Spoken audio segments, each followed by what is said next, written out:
All right, let's get started. Welcome, everyone. My name is Amanda Fialk. I am the Chief Clinical Officer at the dorm in New York City and Washington, D.C. We are so excited to be here today with Dr. Maddie Liebing and Daniel Rogers from Legacy and Juniper Canyon Recovery Centers for a conversation about attachment theory and breaking negative cycles between families and young adults.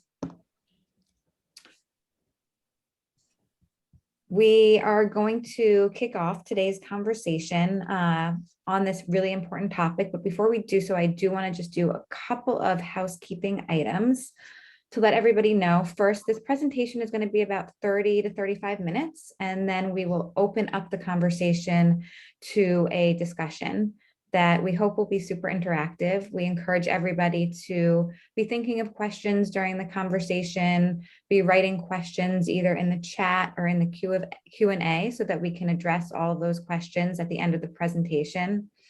You will also receive slides and a recording after the presentation is over, so you will have access to all of the information. I also want to remind people that this is being recorded, and the chat will also be coming through in the recording, so be mindful of that as well.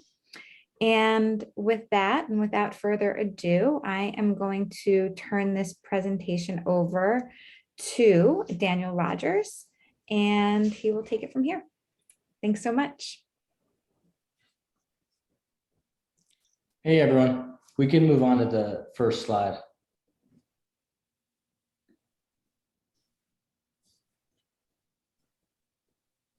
Is it up? Do I not see it? It's not up yet. Hold on one second. We'll get our tech people right now. Nice.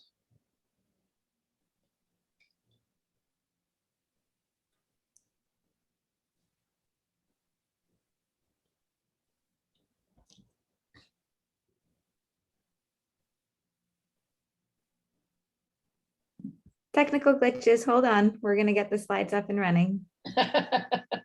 All right. Yeah. Anxiety here is a motivator. Sorry, Elizabeth here. You all are unable to see it? We can see the slides. It's just not forwarding through to the first slide. Oh, there you go. Wonderful. There we go.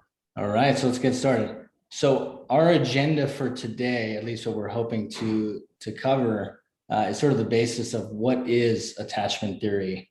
So some information on that. Using attachment theory to identify parent and client fears. We move forward one if we can go back. Perfect. Concerns and reactions. Identifying, I think most importantly, the negative cycle and the secondary and primary emotions that come with it, and how we actually change those patterns. And I think lastly is going to be, what does effective long-term change actually look like? Yeah, so I'm going to jump in. What my experience, and I've been doing therapy for a really long time, but one of the things that I've experienced recently is that we're looking more and more about attachment. And you know that when we talk about, like, for example, adopted kids who have had trauma the first couple of years of their lives, and we have a diagnosis of attachment, a reactive attachment disorder. And we've been talking about attachment for a really long time, but it seems like more recently we've become more and more aware of how this affects everyone and how much it affects the work that we do in any kind of family therapy. In our program, because we work with young adults, both male and female, and we work with their families as well. And so when we're doing family work, we're able to identify the problems that they're having in attachment, the attachment wounds that they have, the fact that we want to be able to heal those wounds, and we want to help them to be able to strengthen those relationships with the people they care about the most. And so just the foundation of attachment theory is that we are hardwired to be attached, to be able to be connected with other humans. And that's something that is, just a part of everybody's life. And so what we wanted to do as we started this presentation is we wanted to help you who are here participating with us to kind of connect with your own attachment experience. So what we've got are some questions here that I'd like for you to just kind of listen in your heart, in your mind, as you think about this. But we're going to kind of just ask this question, and this is for you personally. So think about it in your own life, your own childhood. Who did you go to for comfort when you were young? Who was that? What's the first name or first person that comes to your mind when I ask that question? And then the second question is, could you always count on that person or those people for comfort? Third question is, when were you most likely to be comforted by this person or people? And then how did you let that person or these people know that you needed connection and comfort? I'm going to give a quick example. My own mom was the first person I thought of when I was given those questions to start with. She was a very strong-willed, verbal person, and sometimes, I think, calm down a little bit, like, don't tell me your opinion. But at the same time, she was very safe and comforting to me. And I remember one time when I fell off my bike, I was probably 5 or 6 years old, got all scraped up on my knees. I came into the house crying and I was bleeding. And I came to her specifically because I knew that she would comfort me. And she started, hug me. And then she, put on some stuff on my knees that they were hurting. And one of the things I remember about her saying, this is still in my head, is she says, "Damn sidewalk, look what it did to you." And it's like the sidewalk was the bad actor in this situation. And I just said, yes, it's a mean sidewalk, and I could just feel her comfort and love and her caring for me. And I could count on her, and I knew I could go to her when I needed to be comforted. So think about that in your life. And then we've got some harder questions, the second half of this set of questions. I'm going to turn it back over to Daniel. Do you want to talk about those? Thanks, Maddie. So the sort of reverse side of this is really moments of disconnection or moments where we don't feel secure. And so one of the questions is, did this person or people ever betray you, or were they unavailable at critical times? What did you learn about comfort and connection from these people? And if no one was safe, how did you comfort yourself? How did you learn that people were unsafe? So how did we even figure out that going to that person is not a way that is going to provide me with comfort? And lastly, did you ever turn to alcohol, drugs, sex, or really any material things for comfort? Which is something that both in my private practice and I know at Legacy, something we see often. And so we start to tease out how these attachment bonds start to form moments of disconnection and a lack of safety where people feel that they need to move away from those primary attachment figures. I think we can move on. Sure. Let's go to the next slide. And so when you think about these things, notice what comes up for you, and notice that those are similar things that are coming up for your clients, whether you're the adults, the parents, or the young adults, or even adolescents that you might be working with.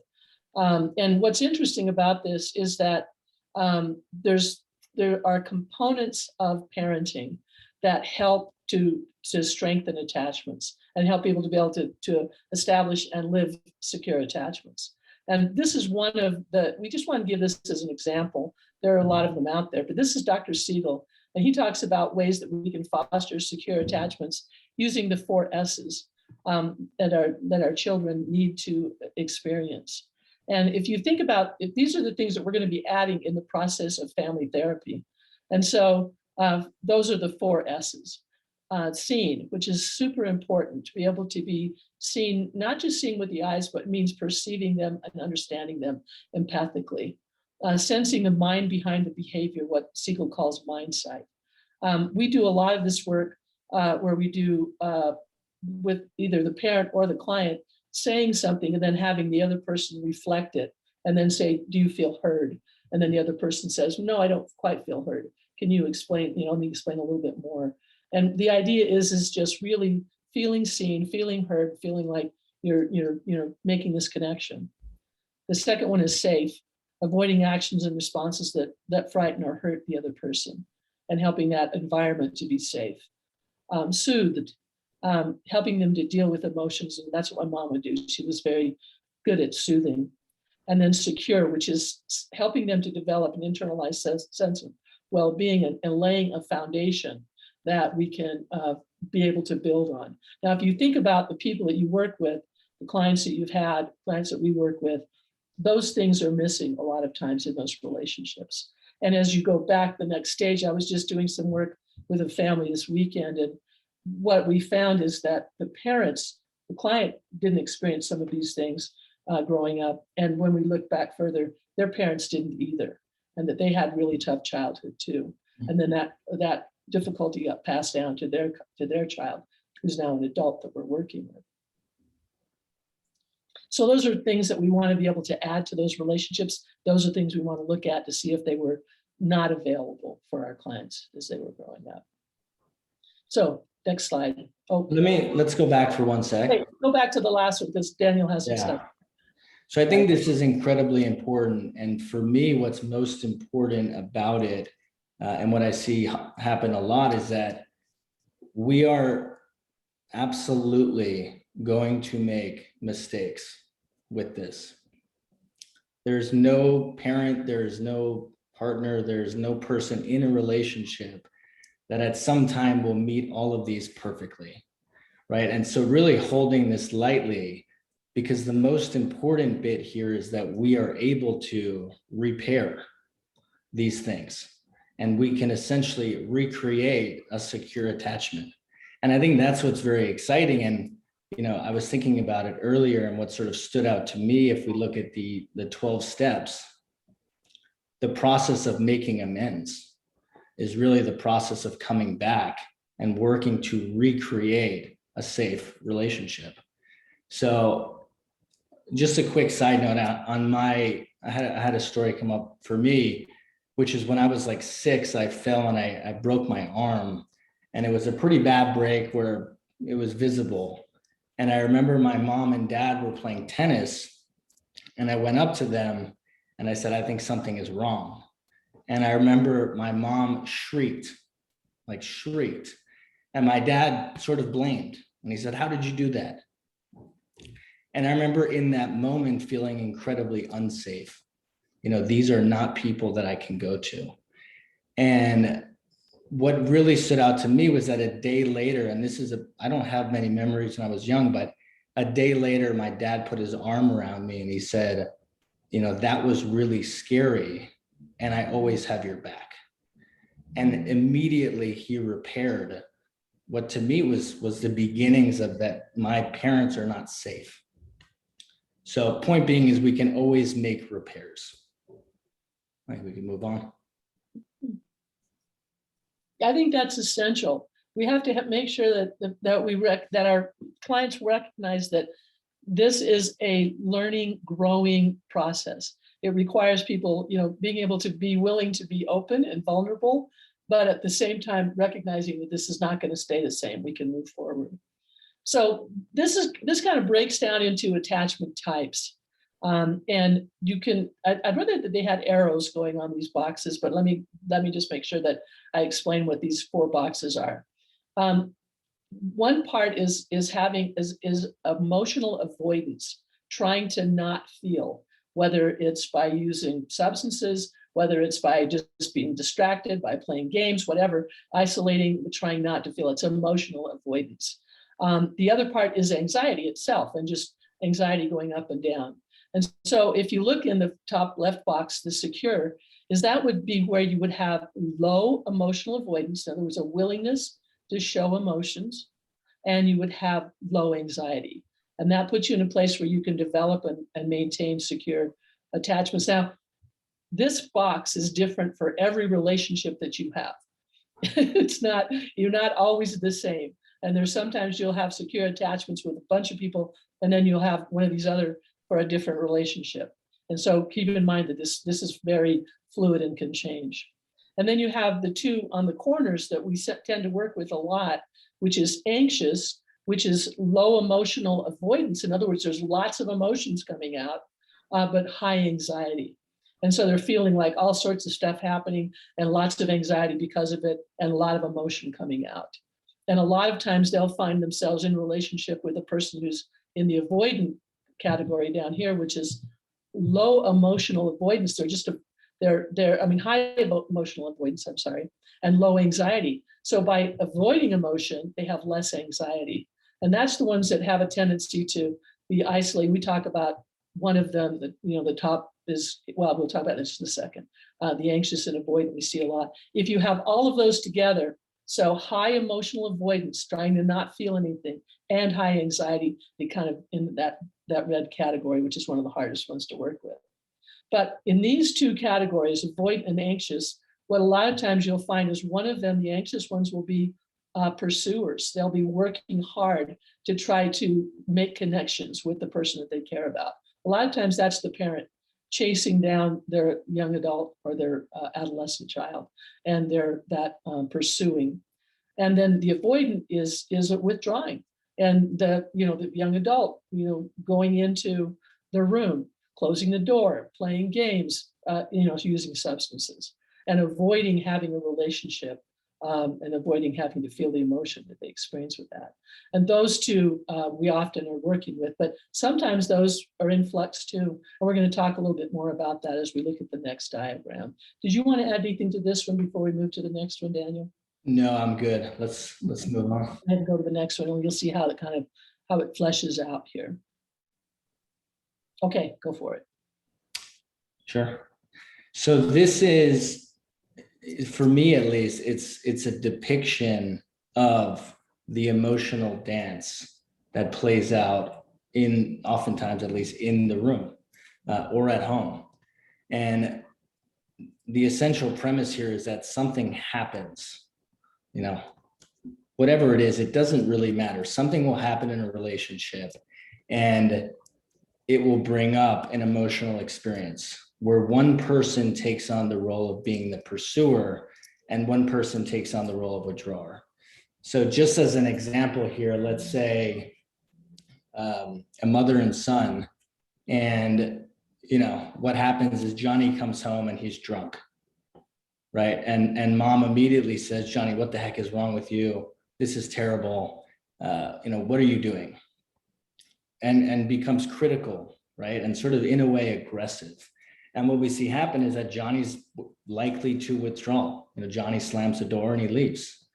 And then a couple of days pass, right? And essentially Johnny comes home and he's drunk again. And mom will say the same thing or something similar. Johnny, just leave the house. And then Johnny will leave the house, right? And so we sort of see that someone pursues and somebody withdraws. And what's really important is that what's playing out is on top here, meaning that what we're seeing is the behaviors. One person is sort of attacking and the other is withdrawing. And the emotions, secondary emotions, are very similar, right? So we have feelings of anger, rage, frustration, these sort of secondary surface level emotions that we see. The problem that we have in it, and it's sort of similar to an iceberg, right? Where you have all this stuff playing out on top and we can see it, but what's missing in the dynamic is really what's underneath it, right? So perhaps Johnny's mom is really scared. She's terrified. Johnny's getting drunk. He's coming home drunk a lot. And Johnny, when his mom reacts that way, feels shameful. He feels rejected, right? And so a lot of the work that we're doing is, number one, helping the individual in individual therapy to identify what's happening for them in this dance. And then we're bringing them together and we're helping them create a different emotional bond where they're now speaking from their primary emotions. They're speaking from a deeper level. And I think that is really the goal of this work, is one, to recognize, and then to actually take action and say, like, we're doing this thing again. And, what's actually happening? What is below the surface here? So, Maddie, anything that you want to add? Yeah, and I think that's right on. So we are identifying behaviors and the repetitive That's we have an infinity sign because it like keeps going around and around and around, and the emotions that go with that, and then trying to help get down into the deeper part. And part of what we're really trying to do is just help them to identify and cognitively see, this pattern and recognize the pattern. And it's really interesting because when you start talking about it, they go, oh yes, we definitely get into this cycle, and we go around and around and around over and over and over, and it just gets worse. And sometimes it gets so bad that they both withdraw.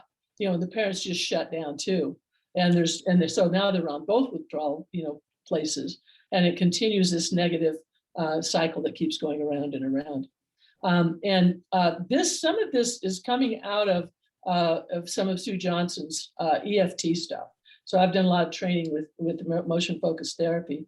And what is happening currently is it's moving away from just the cycle that, we talk about the negative dance that we get into in a couples or romantic relationship, with parents, with the mom and dad, with each other.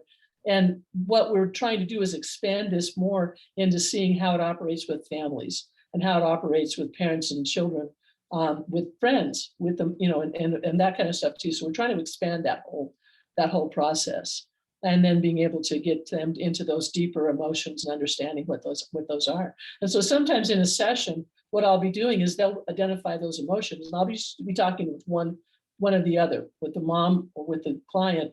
And then I'll say, so tell me, what are the emotions underneath that? And one of the things that I run into, and I just had a session on Monday with a family, and they keep wanting to talk about the behaviors. I said, no, let's not do behaviors, let's do emotions. So then they finally started to identify emotions. I said, now go down one layer below that. What are the emotions underneath that? And the pattern that keeps coming up that's really powerful is that a lot of times for the parents, the deeper emotions are, I'm a failure as a parent because you're struggling. I'm not okay. There's something horribly wrong with me and I can't be a good parent for you. And with the client, with the young adult, the same thing happens. If we can get down deep enough, these are some of the emotions that you can see, but if we get down into it deep enough, it's like, there's something horribly wrong with me. I'm wrong. I'm not okay. I'm wounded. I'm broken somehow.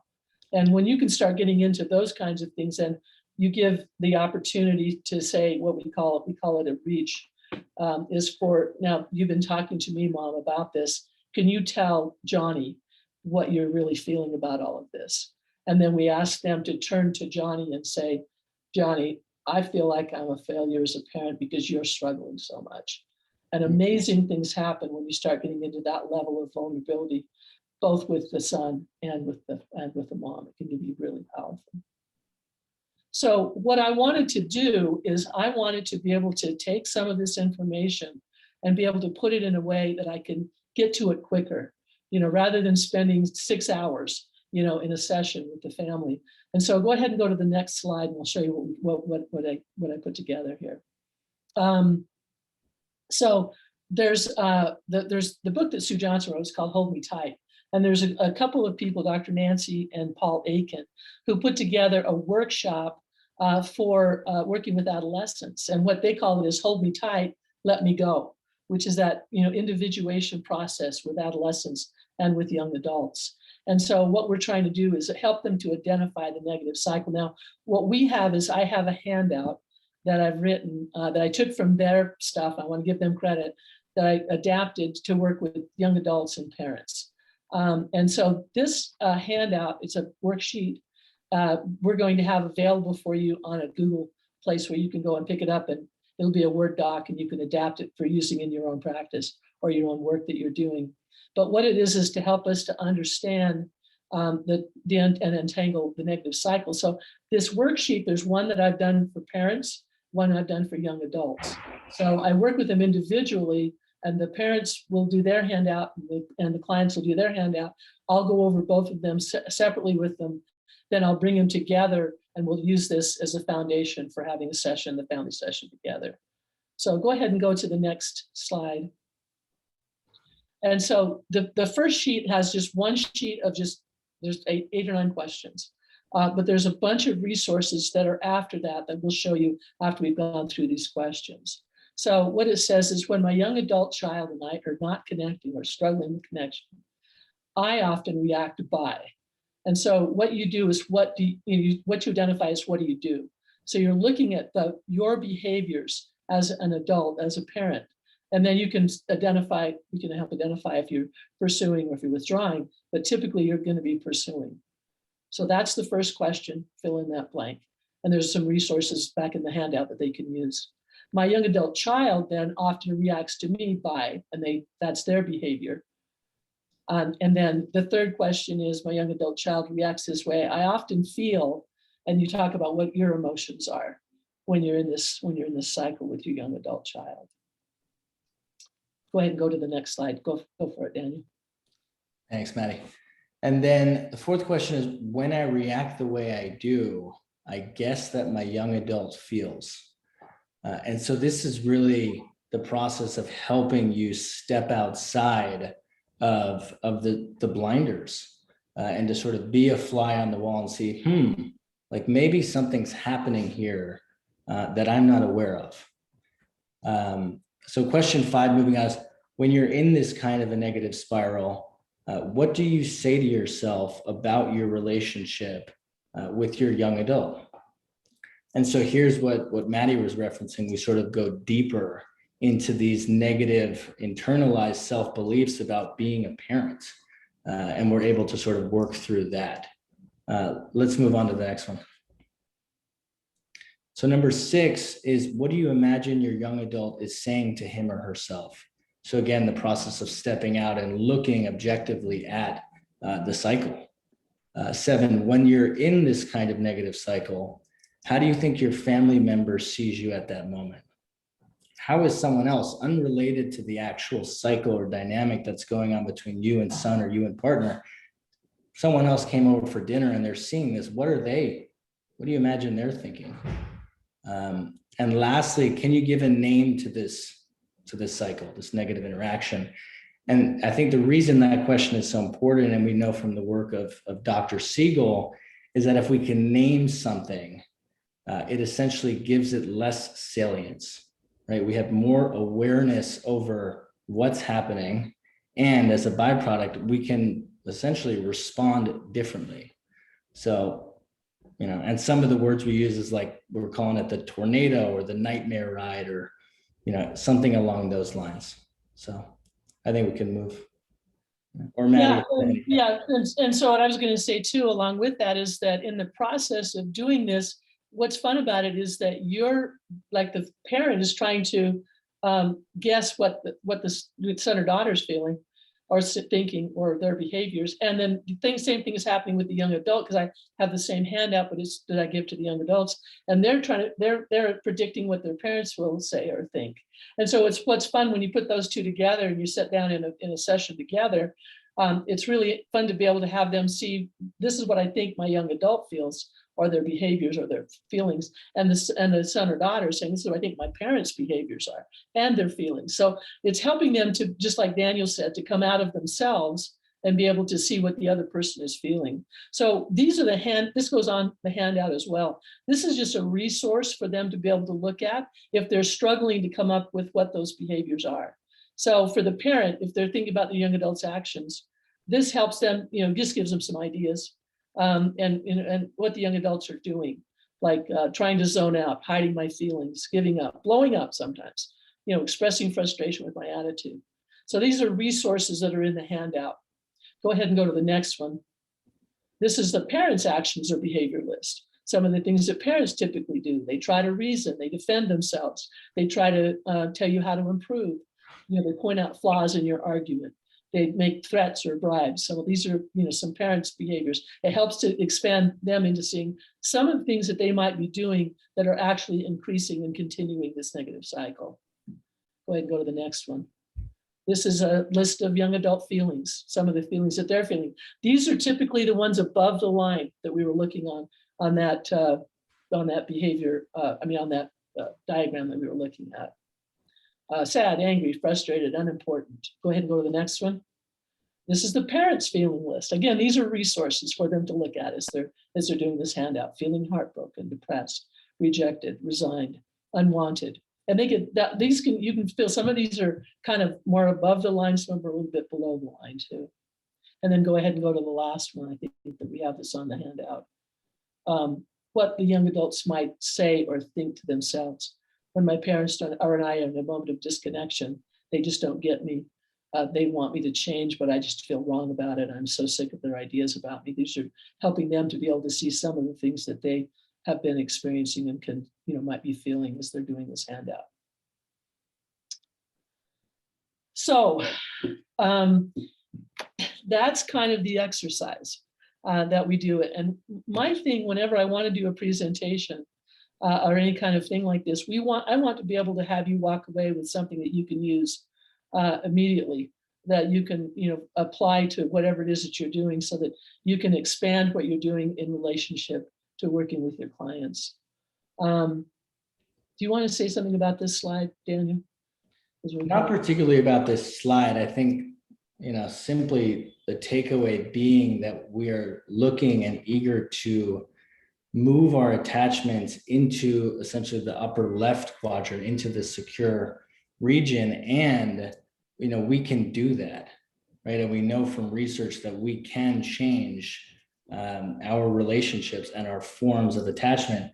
And so, thinking about us, Maddie, out in Utah, my experience with sitting around a fire and really being in that community where we're allowing and giving space for somebody to share these deeper emotions that oftentimes they have never had the opportunity to really share. And they're doing it in an environment around a fire where people are supporting them. People are comforting them. They're saying, I'm here, I see you. That must have been really hard, right? And I think for all of us here, creating moments where we can show our patients, clients, what a secure attachment looks like and how we can create them is probably the most important thing that I would like everyone to take from this. And I think that's why we talk about having recovery communities, safe communities, communities where we feel supported. And I think that whether it's an IOP, a residential program, a wilderness program where we're sitting around campfires, I think we want to create an environment where people can begin to identify what they do in relationships that cause these negative cycles, and what it looks like to be able to operate from a secure attachment, and to create the kind of environment in our communities and in our learning, growing communities that help people to be able to identify those things and to be able to practice moving more towards secure attachments. And one of the biggest things I tell with parents is, and clients when I'm doing family therapy, is when you're in that negative cycle, everybody's trying to do the best they can. Nobody's doing mean things to be mean. The parents are pursuing because they love the client. They want to make things better. The client's withdrawing because they don't want to cause more conflict. They don't want to, they don't want to cause more, awkward stuff going on. And so it's like we're doing the best that we can, but it's not working very well. And so once we can identify that cycle, and then we can be aware of it, then we can call it when it's happening. And then we can do something different and move forward in a different way in order to be able to, I think, wound those wounds, to heal those attachment wounds, and to be able to strengthen our attachments so that we do have that safe place to be able to be with each other. Let's just look at the last slide here really quickly. These are some of our resources that we wanted to recommend to you. Of course, Sue Johnson has expanded from just Hold Me Tight, which is more working with couples, to working with individuals and families. The book is called Attachment Theory in Practice and in Emotional Focused Therapy. And so that is one of those books. Oliver Morgan, Addiction, Attachment, Trauma, and Recovery.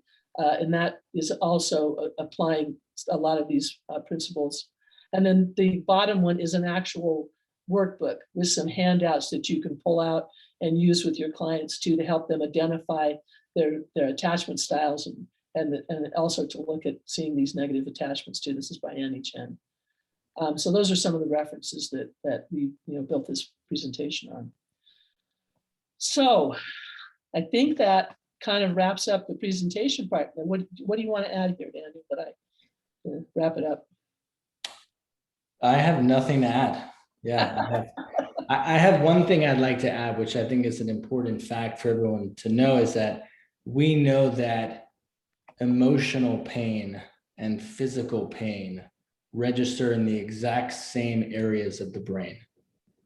So having an attachment rupture and the sensation of what I hear my clients say a lot is feeling like they got stabbed, in the stomach.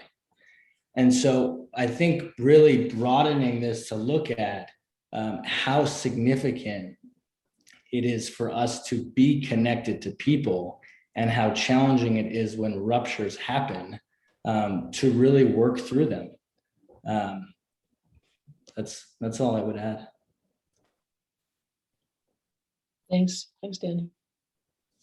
Thank you both so much. When I think about the work that we do on a day-to-day basis and the importance of relationships and the relationship that is formed between a therapist and their client, or between clients and the milieu, as being one of the most important predictive factors of treatment outcomes, and how the history of attachments and relationships make it so difficult to form those curative relationships with those clients. I think attachment is at the crux of what we do on a day-to-day basis in our work. I'm curious, for you both, when you think about breaking this cycle, how does that look in the day-to-day work? How does that look when you're in a room, either, with the client and the parents, or if a parent is not willing to participate, how does that manifest in the individual work that you're doing with the client, transferentially, counter-transferentially, all of that good stuff? I think a lot of the work has to be done individually to start with. And so what we create in the environment of the client is exactly what Daniel was talking about around the campfire. Giving them the opportunity to be able to, we do a lot of I feel statements, and trying to do amends with each other, and giving acknowledgements for each other, and really working at strengthening that. And then also doing the same thing we're doing with the parents, on phone calls or video calls. And we have to, this is the hardest thing about this process, is that we have to address really hard things.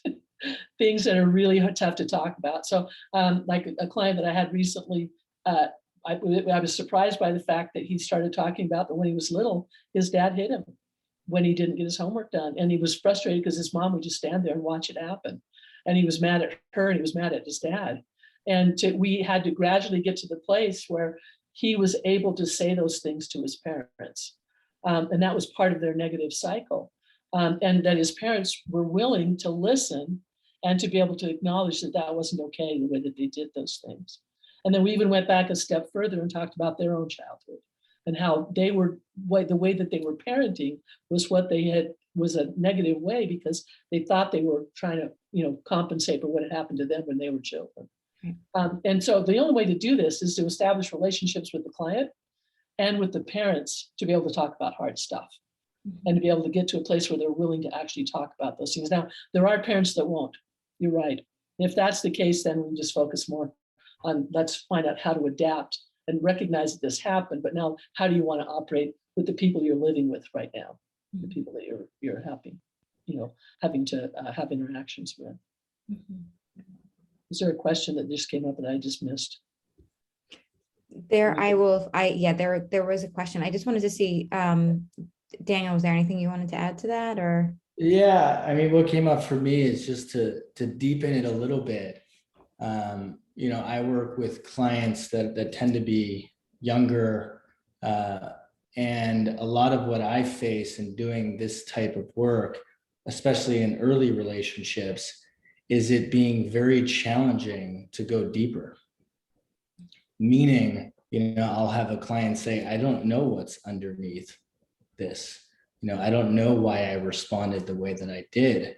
And so what I experience is that it often takes really slowing the process down and being incredibly attuned to their body movements, their tone, and really starting to see how an emotion can manifest in their body and bring light to it. Sort of say, hey, you know, when you were talking about that, you started to shake, you know, or you became really soft in your voice.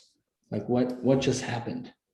So that's just, I think, important in terms of realizing like it's really hard to go deeper. And as a therapist, we can help gradually guide that process. Yeah, and as therapists, you know, it can, you know, ultimately we want to provide this corrective emotional experience and an attachment that feels very secure. And the client oftentimes will unwittingly or unconsciously be operating in manners in the dynamic that can even pull us into those dysfunctional patterns. And, you know, as therapists, staying on top of our own countertransference, which can be pretty intense at time with certain clients, and especially when those patterns of relating are so syntonic to their being. Yeah, I think one of the key things we have to do is a lot of reflection. Is we have to say, so what I hear you saying is that you're really sad. So we're saying back the same words that they're saying and helping them to be able to hear it from a place that's a safe place to hear it. Yeah. We have some really good questions coming in the chat. I'm going to read some. How can a parent repair mistrust and misunderstandings with an adult child? Yeah, that's part of the process. And it was really, this again, I'm referring to a client that I've been working with recently. And the parent was willing to acknowledge that he had been, his anger would have take charge of him. He would hit his client, his son. He was in a place where he says, I've been working on trying to not do this for a long time. You know, I recognize this was wrong. I recognize this came from my own childhood, and I'm so sorry, and I apologize to you. And the son wanted to hear that, and he listened to that. And then today we're doing another session, and he's saying, I'm still angry with my dad. I still have some resentments, and I have some, and I can hear in my head that I want to, you know, not be, you know, I want to do the easy thing. I want to go back to using. I want to have this negative, you know, this easier way of living. And yet there's a big part of me that's saying, I need to move forward. I have hope for the future. That's not really who I was. I wasn't really an addict. I really am a good person. And I really want to move forward. I am capable. And what was interesting is that expanded. What he came to in his own conclusion was one of the things he said that I thought was so beautiful. He goes, part of what I am doing is I'm trying to recognize that, you know, my dad didn't know what he was doing. And that, whereas as a child, I thought they were gods, you know, that I had to believe everything that they said. And now as I'm older, I can see that they didn't know what they were doing, and that they were reacting to me in a way that they had been treated in their own life. And I can begin to see that. And so and we just talk about it's a journey. It's not going to happen overnight. It's a process. And he's going to have to keep working on those two parts of him, you know, and moving forward with that. Yeah. And even a grief process, grieving the loss of the parent that you didn't get. Yeah, exactly. And being able to not acknowledge I'm still pissed at that. I'm still angry, you know. But I know that I need to move forward, you know. Right. We had a question come in asking if either of you could give a few examples of low emotional avoidance. God, I'm sure Daniel can. Go for it. I was about to say, go right back at you. Low emotional avoidance is when you're just overwhelmed by emotions. So you're feeling all sorts of emotions and you don't feel like you have any control over them. So that's why it's up in that upper quadrant, is that there's high anxiety and low emotional avoidance. So it's like one of those things. It's like bass backwards. but you're just feeling tons and tons and tons of emotions. You're overwhelmed by them, and you can't seem to control those emotions. And high emotional avoidance is playing games, doing drugs, isolating, staying away from people, just trying not to feel anything, trying to dampen those emotions and not have to feel anything. Great. Did that work? Did that make sense? Yes. Okay. Thank you. This is one that we come across a good amount. What do you suggest when one parent wants to change / break the cycle with their child, but the other parent is not on board? Maybe they have some denial because of their own emotional limitations. What I do, this is how I do it with young adults. When you're working with adolescents, it's different. I'm going to let Daniel address that a little bit more. But when you're working with young adults, what I tell them is, I said, we're not really trying to just heal the family as a whole, because let's face it, you're at college, you're going to get a job, you're going to move in, a different state, you're going to get married, you're going to move on. This is part of the individuation process. But what we want to do is we want to strengthen those one-to-one relationships. So mom and son, dad and son. And so what I do is I break those sessions individually. Sometimes we'll have some of it together when we're doing a family workshop, but a lot of my video calls are just one-on-one. So I'm just going to work with son and mom, and we're just going to strengthen that relationship, because that's going to go forward for the rest of your life. And we're going to do the same thing with dad and son. And sometimes they're divorced and they're not even living together, and so I just say these are one-on-one relationships at this point in time for young adults. It's a little more complex when it's adolescence. Mm-hmm. I'll take a stab at it, but essentially a very similar attempt is meeting, and usually I'll meet with the parents together. And of course, right, we're not going to agree on everything. The parents are not going to feel the same way about breaking the cycle. One might be holding on to some deeper emotions, some resentment, some shame, and there might even be conflict between the parents. Mm-hmm. Right. So what I'm really seeking to find is points of connection. Not what do we not agree on, but what do we agree on? How, as a team, right? How is what we're doing affecting our son? And can we find any of that? Meaning, is there any single thing that we can find to help break the cycle, putting the other element that you may disagree on to the side? Let's create a lockbox and let's put that in, and let's have you work on that individually. And then hopefully at some point coming back and being able to address it. Thank you. There's a question coming in about a specific clinical question. Seeing these resources and classifications, I sadly recognize our young adult daughter, adopted at 3 years old, is in the fearful attachment category, in spite of our best attempts to be supportive, loving parents. She's pulled away completely and rejects all attempts to help and support her. There is no, quote, tornado because she's rarely around. What can we do to encourage her to agree to return to therapy? That's a tough one. Mm. When you're probably identifying reactive attachment disorder.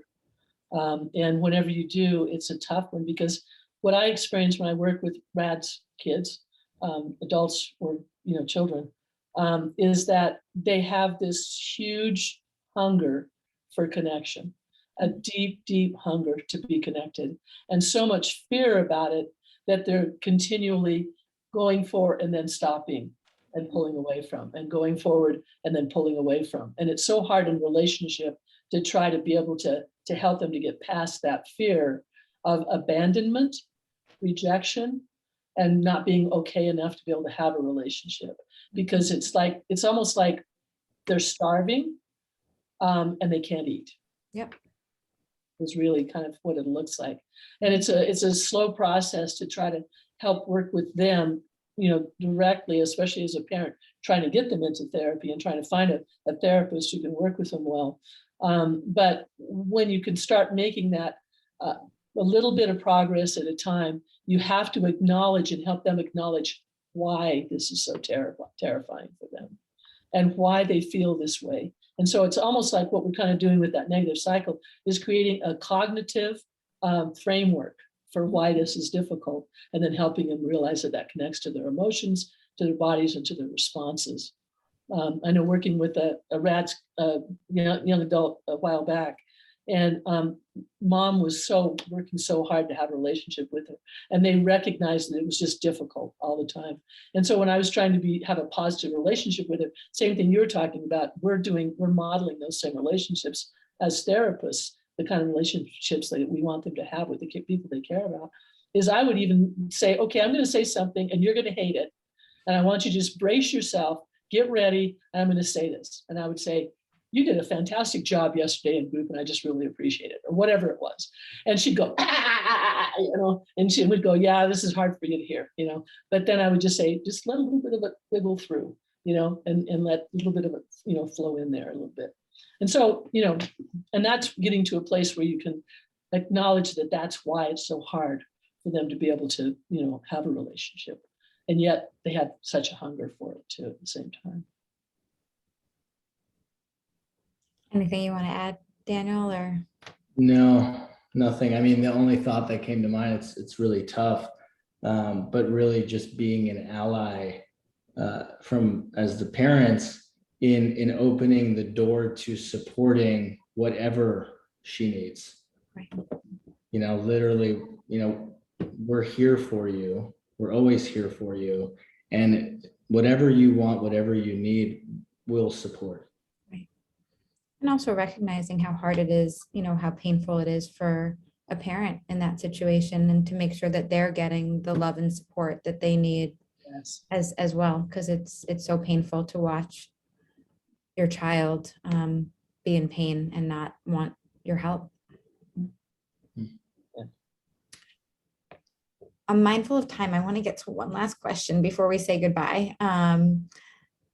So how do we guide a client who has dysfunctional attachment with parental or family units, yet still seek support and nurturing from that person due to societal constructs that, quote, tell them that parents, family are always safe and nurturing people? Added complication when you also work with that parent family member who doesn't see their own damaging words, behaviors when sought for support.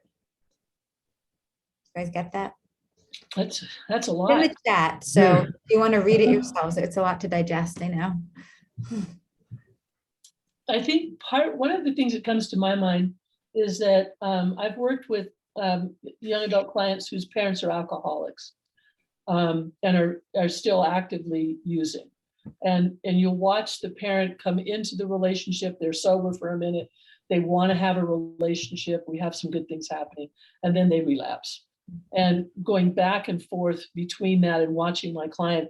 And one of the things that sometimes we have to go to is they have to get to a place where they recognize their parent is not going to be consistent, that they probably love them, but they're not going to be able to be consistent in helping them and supporting them.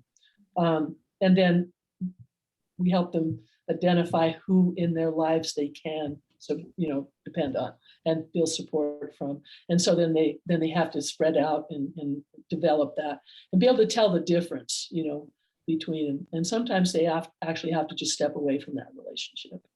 And I've had a couple of clients that have had to do that because the parent was not willing to change, wasn't willing to get clean and sober.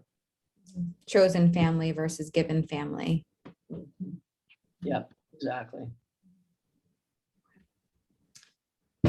Thank you both so much for taking the time to present. Again, it's, we were here with Dr. Maddie Liebing and Daniel Rogers and speaking about attachment theory and just such important information. Thank you. Thank you for everybody who attended. I want to just let everybody know that we are going to be having another roundtable coming up on cognitive remediation, a proven strategy for strengthening psychosocial functioning. And one of our clinical supervisors at the dorm, Jeremy Ware, will be speaking with educational consultant Greg Paletti about their case study successes with this evidence-based treatment modality.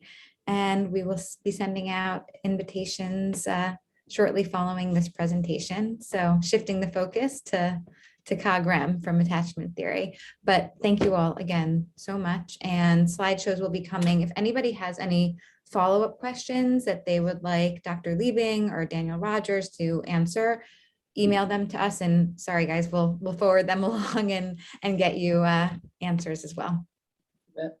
Thank Thank you. you. Yeah, thanks for everything. This has been fun. Absolutely. Take care. Take good care. Thank you.